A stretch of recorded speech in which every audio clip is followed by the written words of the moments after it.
À l'heure des choix d'orientation pour les lycéens, le réalisateur Nicolas Glimois, lauréat du prestigieux prix Albert Londres, est revenu sur les bancs de son école brestoise ce vendredi.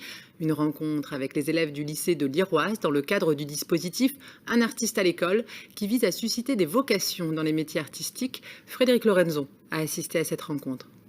Nicolas Glimois n'était pas revenu à Brest depuis 20 ans. Pour ce retour, le réalisateur retrouve un lycée bien connu. Moi j'ai passé toute ma scolarité ici, de la 6e à la terminale, donc il y a longtemps, donc plus de 30 ans. Le Brestois est aujourd'hui journaliste, mais il a commencé sa vie professionnelle comme cadre commercial. Moi je voulais être journaliste à partir de la 3e, seconde, donc c'était quand même quelque chose qui me plaisait, mais c'était un projet qui était vraiment très vague. Après quelques années, Nicolas Glimois saute le pas et devient journaliste documentariste pour la télé. Fait entrer l'accusé, envoyé spécial, en 25 ans, le Brestois réalise des dizaines de documentaires. Il reçoit même le prix Albert Londres en 1998.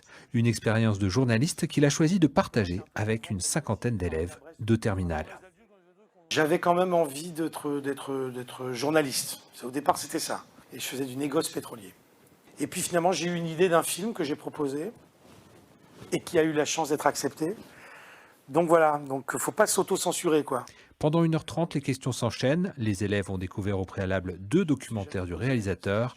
Ils apprécient de pouvoir enfin rencontrer l'auteur. Le fait de savoir comment se passe la vie d'un réalisateur, comment il a vécu certains de ses tournages ou ses interviews aussi, comment se déroule son programme de tournage aussi, c'était vraiment très instructif. Le métier des médias, moi je ne le connaissais pas vraiment. Et du coup, ça me paraît assez bien comme métier, comme on peut voyager. C'est divers, genre il y a beaucoup d'opportunités dans ce métier. Et puis aussi d'essayer de transmettre, moi, ce qui m'avait nourri, ce qui m'avait donné envie de faire ce métier, qui me donne toujours envie de le faire, et surtout de leur dire que voilà, tout est possible. L'association Un artiste, une école existe depuis 10 ans et organise chaque année des dizaines de rencontres dans les écoles, collèges et lycées.